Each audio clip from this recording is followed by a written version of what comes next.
আসছে, তাড়াতাড়ি এসো গোপাল দাদু, আমরা তোমার জন্যই অপেক্ষা করছি। আগে তোদেরকে আমার সঙ্গে একটা জায়গায় যেতে হবে, বুঝলি? কোথায় যেতে হবে গো গোপাল দাদু? রাজজহুরির বাড়ি। নে নে, আর বেশি প্রশ্ন না করে মুখে আচ্ছা করে রং মেখে নে তো।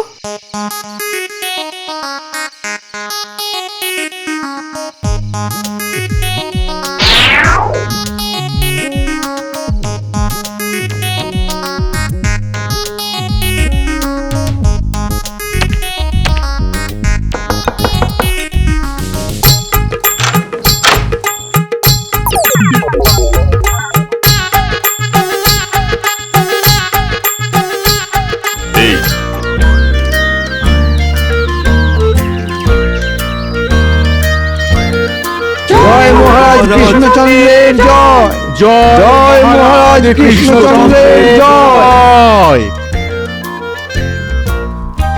কি ব্যাপার, গোপাল কোথায়? মহারাজ, রোজের মতন আজও গোপাল রাজসভা ডুব মেরেছে। উফ, এই একটা লোককে নিয়ে না আর পারলাম না। এই গোপালটাকে নিয়ে যে কি করি ভাবলাম, আজ তোমাদের সঙ্গে একটা গুরুত্বপূর্ণ বিষয় নিয়ে আলোচনা করব, কিন্তু কিসের কিন্তু মহারাজ? গোপাল ছাড়া বুঝি রাজসভা চলবে না? না না না, আমি তা বলিনি মহারাজ। আমরাও কিন্তু আপনার রাজসভার সদস্য, আপনি আমাদের নিয়েও আলোচনায় বসতে পারেন। আচ্ছা আচ্ছা, বেশ বেশ, আজ তবে তোমাদের আমার মনের কথাটা বলেই ফেলি। হ্যাঁ মহারাজ, বলুন বলুন। সামনে দোল পূর্ণিমা আসছে, আর আমি চাই এইবারে দোল পূর্ণিমাটা না ধুমধাম করে পালন করতে, যাতে ওই খাম্বাজ রাজার নবাব বাহাদুরের চোখে একেবারে তাক লেগে যায়। বাহ বাহ, এই না হলে আমাদের মহারাজ। জয় মহারাজের জয়, জয় মহারাজের জয়। এবার বলুন মহারাজ, আপনি কি কি করতে চান? বেশি কিছু নয় রাজ্যতীষী, আমি চাই একটা রাধা কৃষ্ণের মূর্তি বানিয়ে ধুমধাম করে পুজো করতে। আমি আজই রাজ্যের শ্রেষ্ঠ মৃৎশিল্পীকে ডেকে পাঠাচ্ছি মহারাজ, রাধাকৃষ্ণের মূর্তি বানানোর জন্য। না না না না না, তার কোনো দরকার নেই মন্ত্রী। এইবারে রাধা কৃষ্ণের মূর্তিটা মাটি দিয়ে নয়, একেবারে খাঁটি সোনা দিয়ে বানাতে চাই আমি। হ্যাঁ, সে কি খাঁটি সোনার মূর্তি?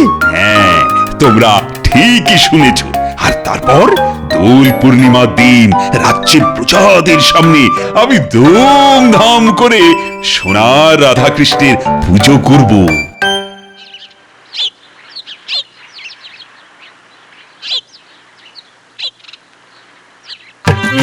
ছাড়বো না রাস্তা। হ্যাঁ, আগে সংসারের খরচা হাতে দাও, তারপর যেখানে খুশি সেখানে যাও। দেখো গিন্নি, কাছে একটা ফুটো করিও নেই, সব খরচা হয়ে গেছে।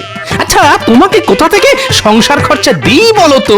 আমি এত কিছু শুনতে চাই না, এই বলে দিলাম। হ্যাঁ, আচ্ছা, তুমি তো মহারাজের কাছ থেকে এত এত মোহর পুরস্কারে পাও, তা সেসব যায় কোথায় বলো তো? হ্যাঁ, এ আবার কি প্রশ্ন? এটা আমার প্রশ্ন নয়, সবার প্রশ্ন। সবাই জানতে চায়, সবাই বলা বলি করে গোপাল ভাঁড় এত এত মোহর পায়। তাও দেখো, গোপালের মাটির বাড়ি, উটো চাল দিয়ে জল পড়ে, দুবেলা খাওয়া জোটে না। লোকেদের খেয়ে দে কাজ নেই, নিজের চরকায় তেল দে না বাবা। খামোখা আমি কি করি, কোথায় যাই, মোহরগুলো কোথায় রাখি, এসব ভেবে কি হবে? চত্ব সব।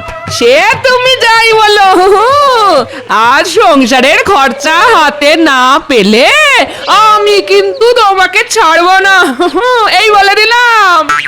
ওই ওই দেখো দেখো গিন্নি, এই আকাশে আজ দুটো সূর্য উঠেছে। কই কই, কোথায় কোথায়? চললাম গিন্নি। সাধুরিবাজ লোক তো, আজ বাড়ি ফেরো, তারপর দেখাচ্ছি মজা। হ্যাঁ, সকাল সকাল আমাকে বোকা বানিয়ে চলে যাও। হ্যাঁ, এই রাধা কৃষ্ণের মূর্তির উচ্চতা এই এতটা এতটা হবে। আর একটু বাড়িয়ে দিন মহারাজ, দেখতে ভালো লাগবে। তাই নাকি? এবার দেখো তো মন্ত্রী, ঠিক আছে? এবার ঠিক আছে মহারাজ। কি ঠিক আছে মহারাজ?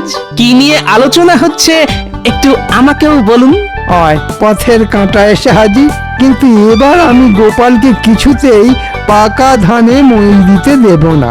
এসো গোপাল, এসো। দেখো তো রাধা কৃষ্ণের মূর্তির উচ্চতা এতটা হলে ভালো লাগবে তো? আগে ভগবানকে উচ্চতা দিয়ে মাপা যায় না মহারাজ।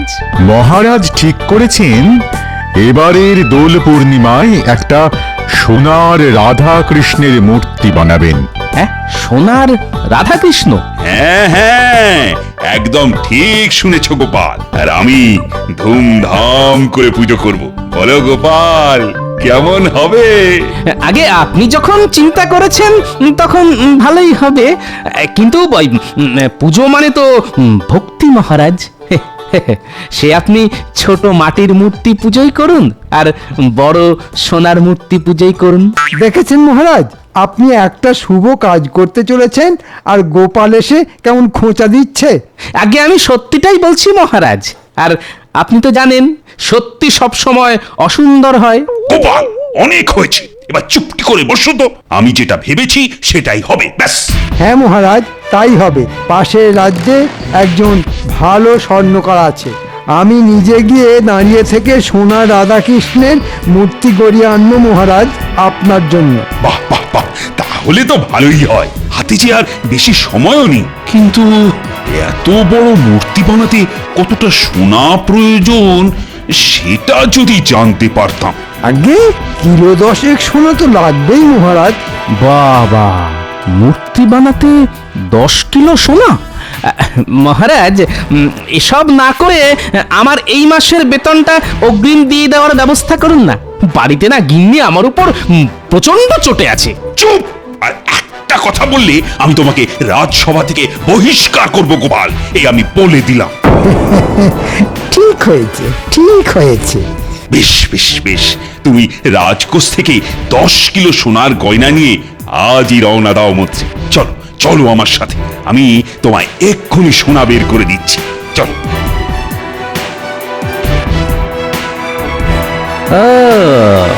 মন্ত্রী মশাইয়ের হাসি গাল থেকে সোজা কান পর্যন্ত পৌঁছে গেছে দেখছি। হ্যাঁ? হাতে 10 কিলো সোনা পেয়ে মন্ত্রী ছেড়ে দেবে, এটা কিছুতেই বিশ্বাস করা যায় না। কোনো না কোনো গোলমাল তো পাকাবেই। না, মন্ত্রীকে চোখে চোখে রাখতে হবে। প্রজাদের কষ্ট করে দেওয়া খাজনার টাকা আমি এইভাবে নষ্ট হতে দেব না। মহারাজকে তেল মাখিয়ে 10 কিলো সোনা কেমন রাজকোষ থেকে বার করে নিলাম। এবার আমি রাতারাতি বড়লোক হয়ে যাব। ভগবান, আজ কার মুখ দেখে উঠেছিলাম, এ তো মেঘ না চাইতেই জল থুড়ি সোনা সোনা।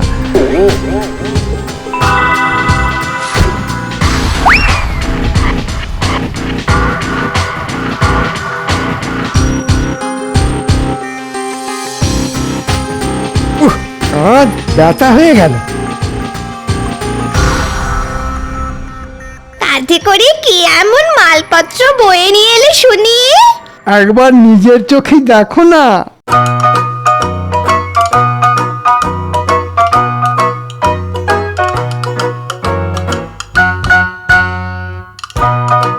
ও মা, এ যে সোনা, কত সোনা! ও মা গো, এত সোনা তুমি কোথায় পেলে? ও মা, আমি আমি আমি স্বপ্নেও ভাবতে পারিনি এত সোনার গয়না একসাথে পাবো। আস্তে আস্তে, সোনা সোনা করে এত চেঁচিও না। এগুলো মহারাজ দিয়েছেন সোনা রাধাকৃষ্ণের মূর্তি বানানোর জন্য। ও, আমি ভাবলাম তুমি রাজকোষ থেকে সরিয়ে এনেছো। এই সোনাগুলো এবার থেকে আমাদের। হ্যাঁ, আমাদের? সত্যি? হ্যাঁ গো, সত্যি। তাড়াতাড়ি এই সব সোনাগুলো অন্য জায়গায় সরানোর ব্যবস্থা করতে হবে।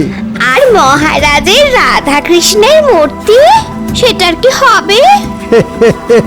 সব হবে, সব হবে। এবার আমি একটা আচ্ছা ফোন দিয়ে এঁটেছি। মনে মনে যেটার ভয় পাচ্ছিলাম সেটাই সত্যি হলো দেখছি। কিন্তু শুটকো মন্ত্রীটা কি ফোন দিয়ে এঁটেছে সেটা তো আমাকে জানতেই হবে। এখনই কিছু করা উচিত হবে না, আগে দেখি মন্ত্রী কি করে, তারপর গোপাল চালবে তার চাল। ওই তো গোপাল দাদু যাচ্ছে। ও গোপাল দাদু, গোপাল দাদু। কিরে, কোথায় চললি খুদের দল? আমরা তো তোমার কাছেই যাচ্ছিলাম দাদু। হ্যাঁ দাদু, সামনেই তো দোল পূর্ণিমা, তুমি আমাদের রং কিনে দেবে বলেছিলে। এই রে, একে ট্যাগ খালি, তার উপর আবার রং কেনার বায়না। দাও না গোপাল দাদু রং কিনে, আমরা রং খেলবো। আমাদের মতো লক্ষ্মী ছাড়া নিরীহ বাচ্চাদেরকে তুমি কষ্ট দিতে পারবে দাদু? আচ্ছা আচ্ছা আচ্ছা, আজ বিকেলে আমি বাজার থেকে তোদের জন্য রং কিনে আনবো, কেমন? এবার তোরা যা, আমাকে এক্ষুনি একবার রাজসভায় যেতে হবে। কি মজা, কি মজা, কি মজা, কি মজা, কি মজা, কি মজা।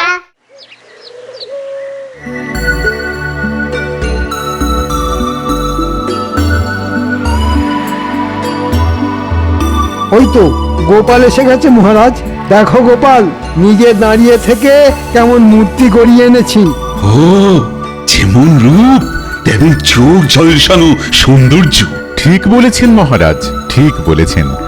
এমন সুন্দর মূর্তি আমি আজকের আগে জীবনে চোখে দেখিনি। মন্ত্রী মশাই তো মহারাজের দেওয়া সোনাগুলো সরিয়ে রেখেছিলেন, তাহলে এই মূর্তি? ও এইবার বুঝেছি। হ্যাঁ মহারাজ, শুধু নবাব বাহাদুর আর খাম্বাজ রাজ নয়, সারা পৃথিবীর মানুষ দেখে চমকে যাবে আপনার দোল পূর্ণিমার পুজো। কি গোপাল, চুপ করে কেন? কিছু বলো এবার।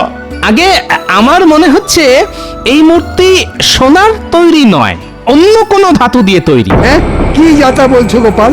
আমি নিজে দাঁড়িয়ে থেকে এই মূর্তিটা গড়িয়ে এনেছি, তুমি কি আমাকে সন্দেহ করছো? আগে মাঝে মাঝে একবেলা না খেয়েও থাকা যায়, কিন্তু আপনাকে সন্দেহ না করে এক বেলাও থাকা যায় না মন্ত্রী মশাই।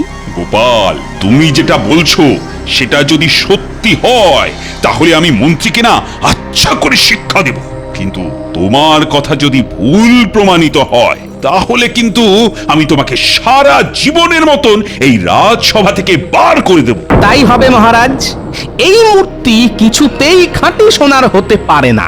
আয়, কে আছো? এক্ষুনি রাজ জহুরিকে ডেকে পাঠাও তো। কি জহুরি, কিছু বলো। আগে এই মূর্তিটা খাঁটি সোনা দিয়ে তৈরি মহারাজ। হ্যাঁ, না না না না, এ কিছুতেই হতে পারে না। আপনি আর একবার ভালো করে পরীক্ষা করে দেখুন রাজজহরি। ভালো করে পরীক্ষা করেই বলছি গোপাল, এই মূর্তিটা খাঁটি সোনা দিয়ে তৈরি, এ ব্যাপারে কোনো সন্দেহ নেই। হ্যাঁ, এবার এবার তোমার কি হবে গোপাল? গোপাল, কাল থেকে আর তোমার রাজসভায় আসার দরকার নেই। এই নাও, এই নাও তোমার এই মাসের বেতন। আমি চলে যাচ্ছি মহারাজ, তবে যাওয়ার আগে বলে যাচ্ছি গোপাল ভাঁড় কিন্তু এত সহজে হেরে যাবে না। হ্যাঁ, সত্যি একদিন সামনে আসবেই। এবার আমি এমন ফন্দি এঁটেছি যে গোপাল আমার কিছুই করতে পারবে না। এই পুটি, অনেক সন্ধ্যা হয়ে গেছে, চল এবার বাড়ি চল। আরে দাঁড়া দাঁড়া, আগে গোপাল দাদু রং কিনে নিয়ে আসুক, তারপর আমরা বাড়ি। ওই তো গোপাল দাদু আসছে, তাড়াতাড়ি এসো গোপাল দাদু, আমরা তোমার জন্যই অপেক্ষা করছি। আগে তোদেরকে আমার সঙ্গে একটা জায়গায় যেতে হবে, বুঝলি? কোথায় যেতে হবে গো গোপাল দাদু? রাজজহুরির বাড়ি। নে নে, আর বেশি প্রশ্ন না করে মুখে আচ্ছা করে রং মেখে নে তো।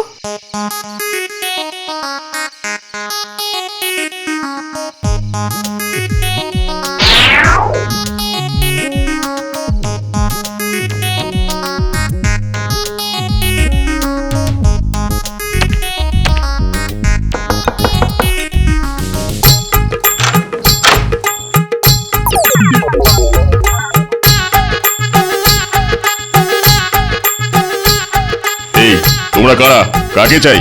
আমরা নেড়ার জম, আর তুই হচ্ছিস জ্যান্ত ন্যাড়া।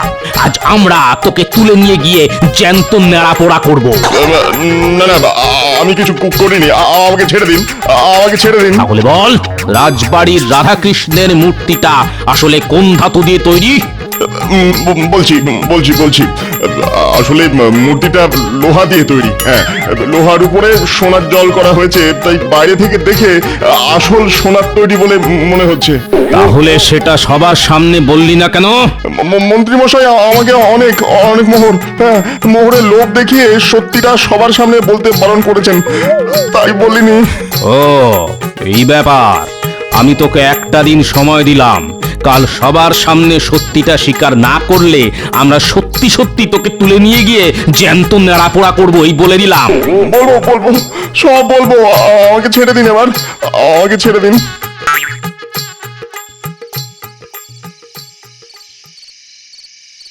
এবার কোথায় যেতে হবে গোপাল দাদু?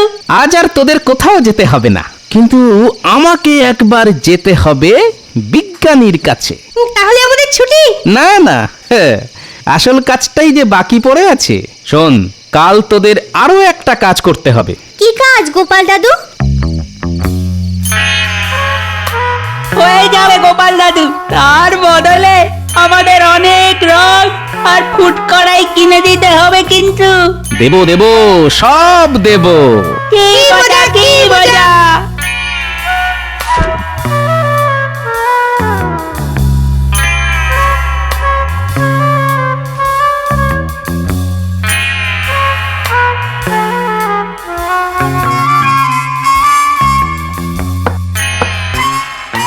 বিজ্ঞানী, বিজ্ঞানী, বাড়িতে আছো? গোপাল যে এত রাতে? তোমার সঙ্গে একটু দরকারি কথা ছিল বিজ্ঞানী। কি কথা বলো গোপাল?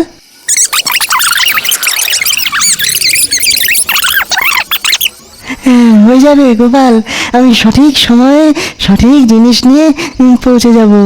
বেশ, তবে চলি বিজ্ঞানী।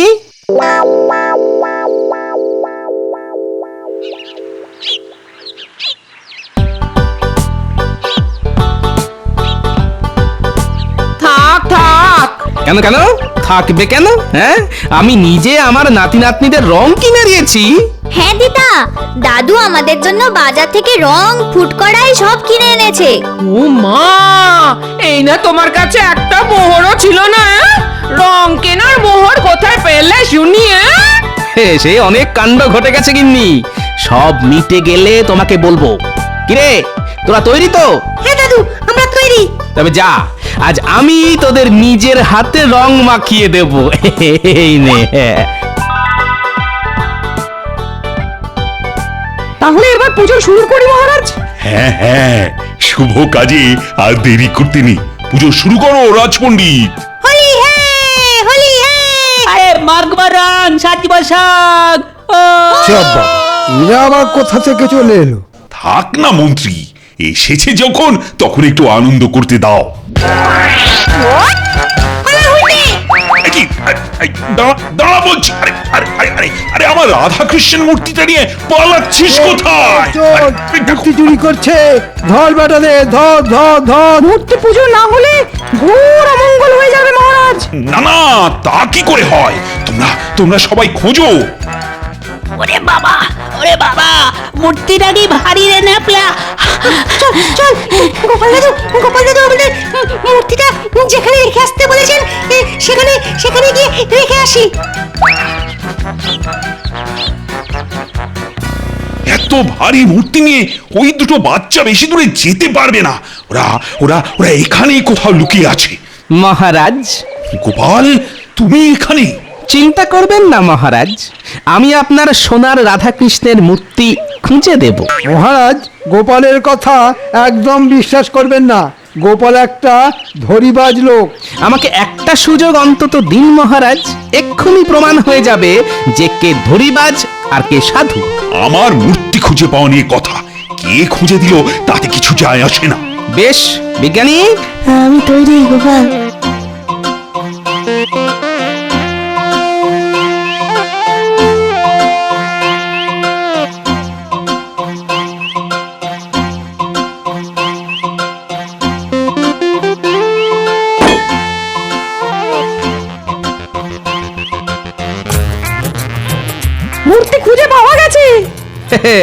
দেখলেন তো মহারাজ, গোপাল ধরিবাজ নয়। সাবাস গোপাল সাবাস, তুমি না থাকলে আজ মূর্তিটা হয়তো খুঁজে পাওয়াই যেত না।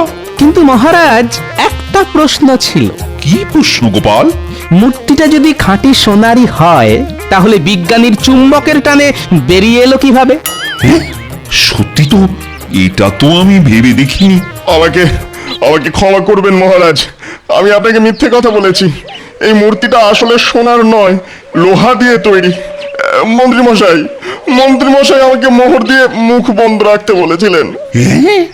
মন্ত্রী? ছি, ছি, ছি, ছি, ছি, ছি, ছি। মানে ভুল হয়ে গেছে মহারাজ। আমি তো আপনাকে আগেই বলেছিলাম মহারাজ। তবে শুনুন আমাদের মন্ত্রী মশাইয়ের কীর্তি। মন্ত্রী মশাই আপনার দেওয়া 10 কিলো সোনা বাড়িতে নিয়ে গিয়ে একটা নিরাপদ জায়গায় সরিয়ে রেখেছে, আর তারপর পাশের রাজ্যে গিয়ে লোহা দিয়ে এই মূর্তিটা তৈরি করিয়ে তার উপরে সোনার জল করে এনেছে, যাতে কেউ ধরতে না পারে। সে কি, আমার চোখের আড়ালে এত কিছু ঘটে গেছে? কিন্তু গোপাল, তুমি এত সব জানলে কি করে? আগে সবই চোখ কান খুলে রাখা আর রং নিয়ে রং বাহার খেলার ফল। রং নিয়ে রং বাহার খেলা, সেটা আবার কি? গতকাল রাতে মুখে রং মেখে আমি আর আমার নাতি নাতনিরা রাজজহুরির বাড়িতে গেছিলাম মহারাজ। রাজজহুরিকে ভয় দেখিয়ে তার মুখ থেকে সব সত্যি কথা বার করে নিয়েছি। আর যে দুজন রাধাকৃষ্ণের মূর্তি নিয়ে ছুটে পালালো, তারাও আমার লোক। কই রে ন্যাপলা, গুলটে, পুটি, টাপা, পুঁচকে, বেরিয়ে আয়, বেরিয়ে আয়। সত্যি গোপাল, তুমি না থাকলে আজ যে কি হতো। তুমি আজ চোখে আঙুল দিয়ে ভুলটা দেখিয়ে না দিলে আমি সারা জীবন একটা মস্ত বড় ভুলকে নিয়েই চলতাম। বলেছিলাম না মহারাজ, সত্যি একদিন সামনে আসবেই। আজ আমি এই লোহার রাধাকৃষ্ণের মূর্তির পুজোই করব। গোপাল আমার চোখ খুলে দিয়েছে। আয়, কে আছো? মূর্তিটা তুলে নিয়ে রাজসভায় চলো। আর মন্ত্রী, এবার দেখো আমি তোমার কি হাল করি। হ্যাঁ, কি করবেন মহারাজ? আজ দোল পূর্ণিমা, প্রথমে তোমায় ন্যাড়া করে ন্যাড়া পোড়া করব, আর তারপর তোমার মুখে রং আর চুন কালি মাখিয়ে সারা কৃষ্ণনগর রাজ্য ঘোরাবো। না মহারাজ, এমন করবেন না। এবারের মতন ক্ষমা করে দিন মহারাজ, অনেক বড় ভুল হয়ে গেছে। ছেড়ে দিন মহারাজ, ছেড়ে দিন। আর নাপিতকে ডাকো। ওরে বাবা রে, ছেড়ে দিন, আর হবে না, আর হবে না মহারাজ। আমি তো নাপিত বংশের বাপরে, সন্তান মহারাজ। বাপরে। তাহলে এই শুভ কাজটা আমাকে করার অধিকার দিন।